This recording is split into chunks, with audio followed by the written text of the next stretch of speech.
Fala pessoal, tudo bem com vocês? Fernando aqui trazendo mais um vídeo para o canal. No vídeo de hoje eu vou fazer um unboxing e falar das minhas primeiras impressões a respeito do Galaxy A14. Esse aqui que é o celular de entrada da Samsung. Ele é basicamente um dos mais baratos. Se eu não me engano, ele só perde para o A03 Core, que é extremamente barato, mas não vale a pena. Esse cara aqui já parte para uma pegada mais interessante de custo-benefício. Como vocês podem ver pela caixa, logo de cara, ele já tem uma câmera tripla, enquanto o A03 Core tem uma câmera simples. Então assim, não dá nem para comparar, porém os preços são bem parecidos. Então esse celular aqui faz muito sentido e não à toa ele é o celular mais vendido no mundo da Samsung. Só para vocês terem uma ideia de quanto que ele sai. Ele é extremamente interessante pela faixa de preço. Falando em preço, ele foi lançado no começo de fevereiro, no fevereiro de 2023, no começo do ano, pelo valor de acima de R$ 1.500. Eu lembro que a versão 5G era R$ 1.799. Essa por ser a 4G, um pouquinho mais barato, mas ainda assim acima de R$ 1.500 não faz sentido. Hoje, já no fim do ano, estamos em dezembro de 2023, ele já caiu o preço bastante, abaixo dos R$ 1.000. Aí sim ele faz muito sentido. Vou falar das especificações ao longo do vídeo, vocês vão ver que ele é um celular bem interessante. Bom, vamos dar uma olhada aqui na caixa. Logo de cara a gente não tem nada aqui de muito diferente, apenas a inscrição A14, vocês podem ver que eles não põem o 5G aqui em cima. A Samsung, quando é 5G, eles fazem questão de colocar na caixa. Basiquinha a caixa, padrão da Samsung, aquela gavetinha que abre, você corta o lacre aqui e puxa, nada demais. Vou abrir e ao longo do vídeo eu vou falando das especificações dele.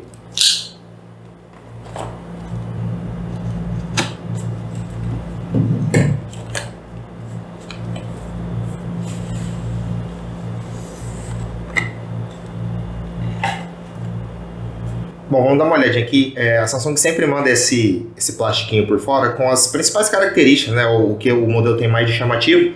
Que logo de cara, ó, eles colocam que tem uma câmera de 50 megapixels. Essa é a câmera principal. Estamos falando de um conjunto óptico de 3 lentes. Então, bem legal você ter uma câmera de 50 megapixels para um celular abaixo dos R$ 1.000. Selfie tem modo retrato. Muito legal isso também, né? É um celular básico, mas ele tem muitas coisas de celulares mais caros. Uma tela excelente, gente, é um tamanho muito bom, uma tela de 6.6 polegadas. Vou falar do tipo de painel, da resolução, mas em termos de tamanho, é um ótimo tamanho.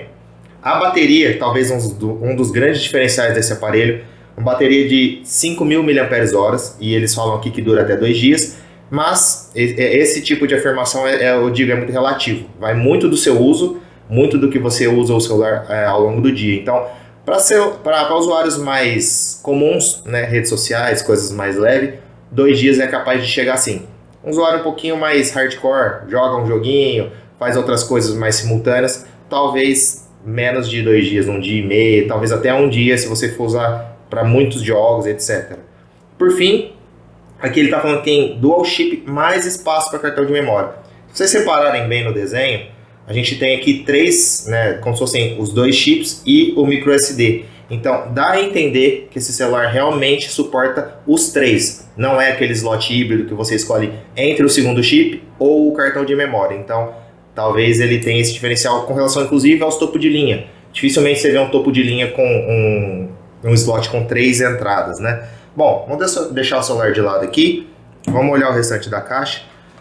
Aqui a gente só tem um manualzinho, que veio solto inclusive, cabinho padrão, provavelmente USB-C para USB tipo A, e é isso aqui mesmo que a gente tem, ó, USB-A para um USB-C, e pelo menos veio o adaptador de parede, apesar de mais simples, né, de 15 watts, mas é bem padrão da Samsung, mas que bom que veio, né? Até porque esse celular não suporta carregamento acima disso, não suporta 25 watts e obviamente muito menos 45 watts. Então 15 watts é o que ele suporta, 15 watts é o adaptador que veio. Por fim, o extrator de chip, que a gente já vai até tirar daqui para mostrar o slot dele. Bom, vamos deixar de lado e vamos dar uma olhadinha aqui no aparelho.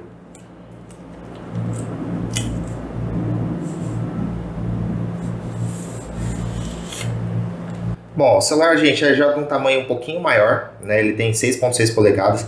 Olha como que ele fica na mão. Fica um tamanho interessante. Não é desconfortável, mas também não é daqueles celulares menores que a pessoa geralmente costuma usar até 6, 5.8 polegadas. Hoje em dia o mercado está no padrão de 6, Então 6.6 é um pouquinho maior do que a maioria. Eu gosto de celulares com tela grande. Eu utilizo um Note 23, um S23 Ultra com uma tela de 6.9. Então esse tamanho aqui para mim tá um tamanho bem legal. Dá para você tranquilamente usar com uma mão, uma pegada muito boa. Bom, vamos olhar os detalhes dele. Eu escolhi a cor preta, temos outras duas cores, temos a prata e a verde. Mas eu achei que a preta tem uma pegada mais sóbria, achei bem bonito. Vocês vão ver atrás, inclusive, que ele tem um desenho bem interessante, ó. Apesar de ser todo de plástico, ele tem um acabamento muito bom. Tá dando para ver aqui no vídeo, apesar de ser um plástico, mas é um plástico de boa qualidade, e ele tem umas espécies de ranhuras. Então ele passa uma sensação até de um acabamento mais refinado, como se fosse algo mais escovado. Vocês podem ver, ó, ele não é brilhante, ele é um fosco, então ele passa uma aparência bem legal. Mas, infelizmente, ele é todo de plástico, inclusive a lateral, não temos nada de alumínio, nada de metal, mas era de se esperar pela proposta do aparelho, é um celular de entrada abaixo dos R$1.000. Já aproveitando que a gente está aqui atrás nas câmeras, a gente tem a câmera tripla, como eu havia falado, temos uma câmera de 50 megapixels e outras duas de 2, uma ultra wide e uma macro. Isso aqui permite fazer filmagens em Full HD, né, 1080p, só que apenas em 30 quadros por segundo, 30 fps. Ele não grava a 60 e também não grava a 4K. Porém, é um celular de entrada e tá de bom tamanho. Eu acho que filmagens em Full HD é mais do que suficiente. Dificilmente alguém usa mais do que isso. Pena não gravar em 60 fps. Aqui embaixo só tem o logo da Samsung, mas de verdade eu achei um acabamento muito bacana. Passa uma sensação muito boa, né, de um celular até realmente mais caro. Aqui na lateral a gente tem o botão de liga e desliga, que inclusive, como vocês podem ver, ele é mais achatado, que é onde está o sensor de digital. Então ele tem um leitor biométrico embutido no botão, não é na tela. Aqui do lado, botão de volume, ele é integrado, ele é os dois juntos, ó, então para cima e para baixo. Aqui nessa lateral a gente não tem mais nada. Em cima a gente tem apenas um microfone. E aqui do outro lado a gente tem a entrada do slot. Vou abrir aqui para ver se realmente é o que a Samsung havia falado naquele papelzinho.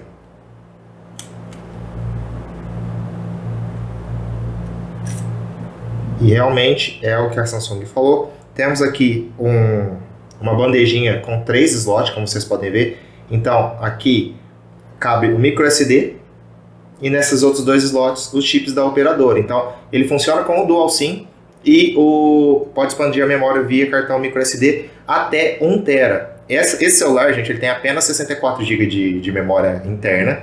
Tem a versão com 128, mas a maior possível é a de 128, que nos dias de hoje eu já acho pouco. Mesmo 128 eu já acho pouco. Então 64 é menos ainda, mas podendo expandir até 1 TB via cartão micro SD é bem interessante. Acabei esquecendo de mostrar, é um detalhe pequeno, mas é bem interessante mostrar.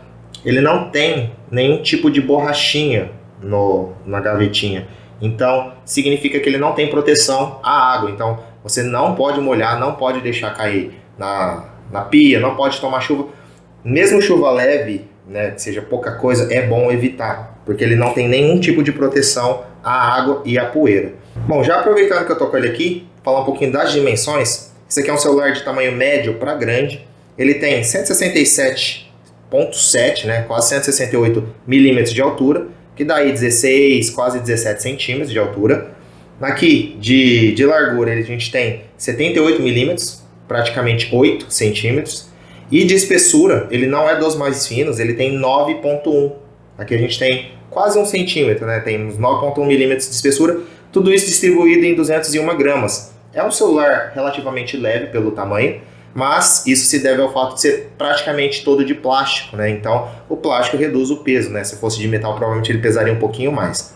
Já aproveitando que a gente está aqui também na frente, vou até ligar ele para mostrar a tela. A gente tem aqui uma tela, como eu já havia falado, de um painel de 6.6 polegadas, do tipo PLS LCD. Não é AMOLED, gente, é um celular de entrada. Porém, é uma tela razoável, é uma tela boa, vamos dizer assim. Vou até mostrar depois um vídeo, mas realmente o AMOLED tem as suas vantagens, é uma tela muito mais bonita, mas também cobra-se o preço. É bem caro um painel AMOLED, então é normal ter esse tipo de painel nesse tipo de celular. E a resolução é Full HD Plus, então a gente tem 1080 por 2408 de resolução. Tudo isso com 400 ppi, então tem uma boa densidade de pixel, é interessante. O painel tem uma controvérsia. O próprio site da Samsung não fala qual é a taxa de atualização desse painel. Alguns sites eu vi falando em C60, outros eu vi falando em C90 Hz, né? Inclusive fui pesquisar na gringa, nos sites e fóruns estrangeiros. Temos várias pessoas falando que o do 5G é 90 Hz. Então, na minha cabeça, não faz sentido esse celular ser 60 Hz, o A14 4G, e o irmão dele 5G ser outro painel, até porque é o mesmo celular praticamente, em termos de estrutura. Eu acredito realmente que esse painel tenha 90 Hz, mas realmente não consegui achar em nenhum lugar a informação, nem no próprio site da Samsung, mas acredito que seja de 90 Hz também. Bom, pessoal, aproveitei para fazer a configuração, né? O celular agora já está configurado. Aproveitei para mostrar aqui a questão da tela. Como eu disse, não é um painel AMOLED, mas de qualquer forma é um painel de muito boa qualidade. Eu estou aqui com um estúdio bastante iluminado e ainda assim a tela está com uma boa visibilidade. Imagino eu que também o uso no sol não vai ser tão prejudicado assim, né? Ele tem uma boa quantidade de brilho. Tá no brilho máximo, mas de qualquer forma com bastante iluminação ainda é possível utilizar o celular tranquilamente.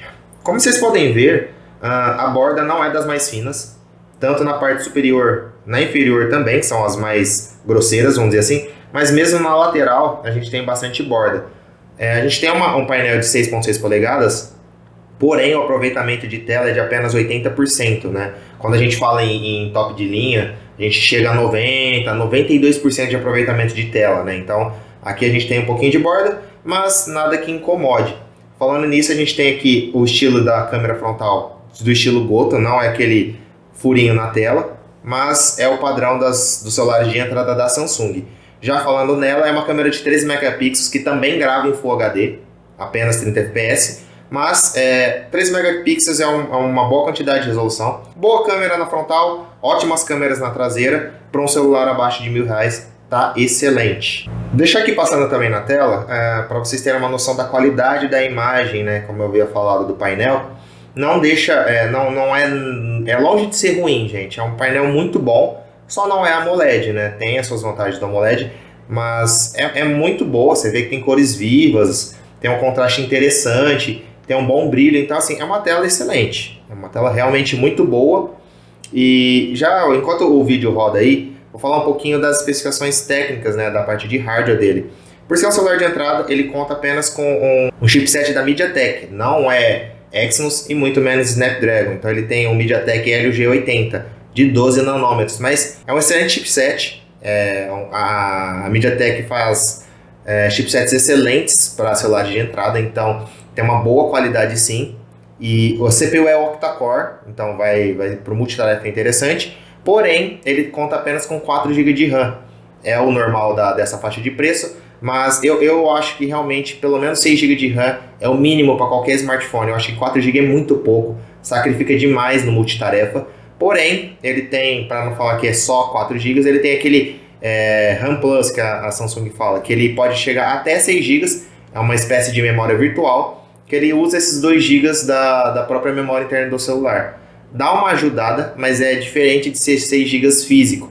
Então, ele tem 4 mais 2. Como eu já havia falado também, a memória interna dele é de 64 GB, temos a versão de 128. Porém, você pode expandir até 1 TB via micro SD, como eu mostrei naquela gavetinha. Então, sai bem mais barato você comprar um cartão de memória e colocar nesse carinha aqui. Em termos de software, o Android dele vem de fábrica com o Android 13. Já na parte de sensores, ele tem sensor biométrico, né? A leitor de digital, vou mostrar ele em funcionamento. Não é na tela, é no botão aqui do lado, no Power. Temos reconhecimento facial, tem acelerômetro, tem sensor de proximidade, tem bússola. Então, completinho. Já na conectividade, tem Wi-Fi, tem Bluetooth e tem NFC. Bem legal ter NFC para quem gosta de usar pagamentos via aplicativo Samsung Pay, Google Pay. Você consegue pagar tudo com o celular só com aproximação. E acabou passando batido na parte de conectividade. Aqui embaixo, gente, a gente tem uma USB tipo C, que é onde vai fazer o carregamento. A saída de áudio está aqui embaixo. Provavelmente é mono, não temos outra saída. Celulares nessa faixa de preço costumam ser todos mono. E o que é interessante, e já é um pouco retrô, é ter a entrada de fone de ouvido, né? Temos aqui uma entrada P2 para fone de ouvido. É bem raro ter isso hoje em dia, mas é sempre bom, né? Temos pessoas ainda que são adeptas dos fones com fio, até por questão de não gostar de fones Bluetooth, com medo de perder ou de ficar sem bateria. Melhor ter do que não ter, né? Eu sempre falo isso. E aqui mais um microfone. Bom, pessoal, aproveitando que ali embaixo eu já falei da saída de som, que provavelmente é uma saída mono, não temos um som estéreo. Vou aproveitar para colocar uma musiquinha aqui para vocês terem uma noção tanto da altura como da qualidade do som.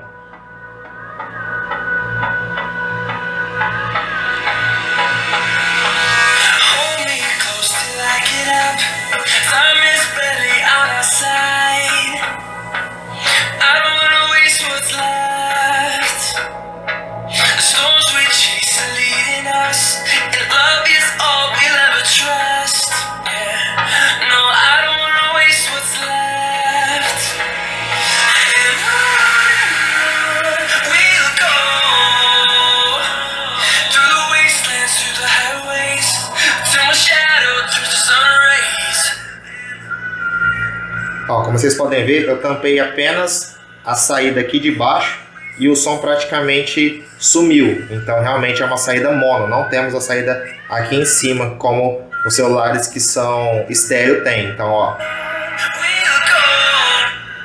é uma saída mono mesmo. Apesar de ser uma saída mono, né, ele tem uma qualidade razoável e tem uma boa altura. Então dá para você curtir uma musiquinha nele sim, mas o ideal seria ouvir realmente com fone de ouvido, para não ter que depender apenas dessa saída. Bom, agora eu vou fazer um teste da impressão digital, que fica aqui no botão do lado. Vamos ver como funciona a biometria desse celular. Vou ligar a tela. Vamos fazer de novo, com a tela ligada e com a tela desligada. Eu achei boa, né? Ele não tem muito engasgo, mas realmente não é dos mais rápidos, ó. Ele leva um tempo para reconhecer, mas ele desbloqueia. Então, ó, com a tela desligada acaba sendo até um pouco mais lento, geralmente. Ó, vou encostar. Dessa vez foi rápido. Vamos de novo. Olha lá, demorou um pouquinho mais. Agora foi. Com a tela ligada, ó, geralmente costuma ser mais quase que instantâneo. Mas ainda assim, mesmo com a tela ligada, eu consigo sentir um leve delay, coisa que a gente não tem em sensores de melhor qualidade, ou até aqueles sensores que a gente tem geralmente na tela, que costuma ser sensor ultrassônico.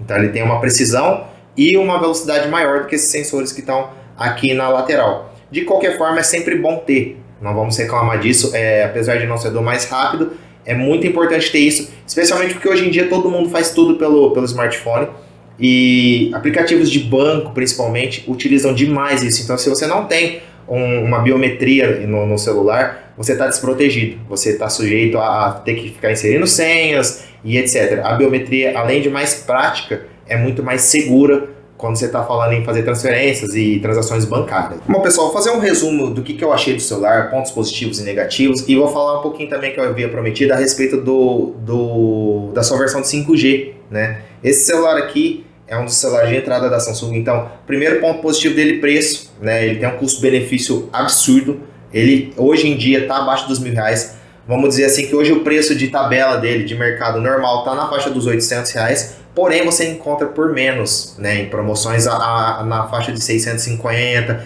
a R$700. É uma opção muito interessante nessa faixa de preço, principalmente porque temos câmera tripla, uma câmera principal de 50 megapixels, é excelente para a faixa de preço. Temos aqui um conjunto óptico bem legal, temos sensor biométrico, temos uma bateria muito grande de 5.000 mAh, maior do que a grande maioria da concorrência. Temos conector tipo USB tipo C, isso é bacana.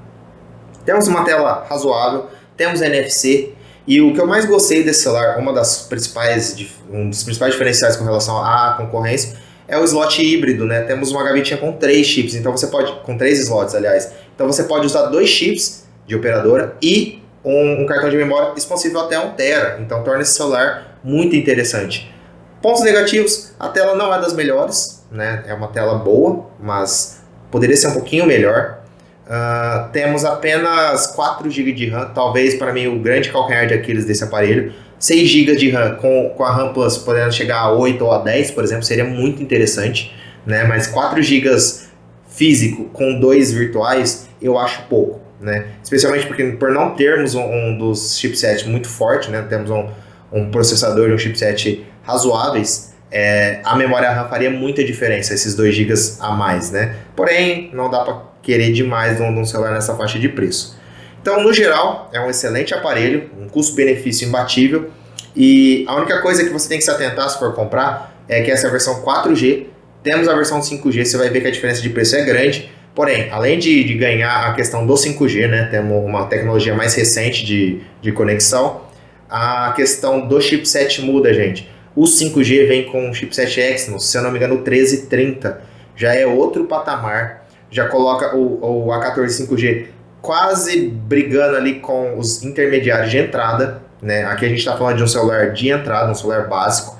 O 5G dele, o A14 5G com o Exynos 1330, já começa a flertar ali com celulares intermediários. Então, temos um desempenho muito melhor, porém, paga-se o preço. Eu penso que se você realmente está querendo um celular como o A14, não faz sentido você investir muito no 5G, porque aí você já começa a entrar no patamar de preço dos celulares intermediários, né? A34, até o A24, e dependendo da promoção, até um A54 ou M54. Então, se a ideia é economizar, o A14 4G é a melhor opção, você vai pagar muito barato e ter muita coisa pelo preço dele. Então, realmente eu recomendo de olho fechado o celular para quem quer um celular básico, para quem quer, sei lá, só para redes sociais, coisas do tipo. Não queira demais esse aparelho, gente. Não queira multitarefa, não queira jogar jogos pesados, que ele não vai dar conta. Ele é um celular de entrada. Então é isso, pessoal. Espero que vocês tenham gostado do vídeo. Caso tenha gostado do vídeo, o vídeo tenha agregado alguma coisa, tenha tirado alguma dúvida, se inscreve no canal e deixa o seu like, isso ajuda a gente demais. Se interessou no aparelho ou qualquer outro produto, vou deixar aqui na descrição também links de compra. Comprando por lá, além de ajudar o canal, você compra sempre de links confiáveis e geralmente eu procuro sempre o menor preço. Os preços variam, mas eu sempre busco os menores preços para postar. Então, dá uma olhadinha lá, dá uma conferida. Se interessar, compra por lá que você ajuda muita gente. Então é isso, pessoal. Muito obrigado. Até o próximo vídeo. Valeu!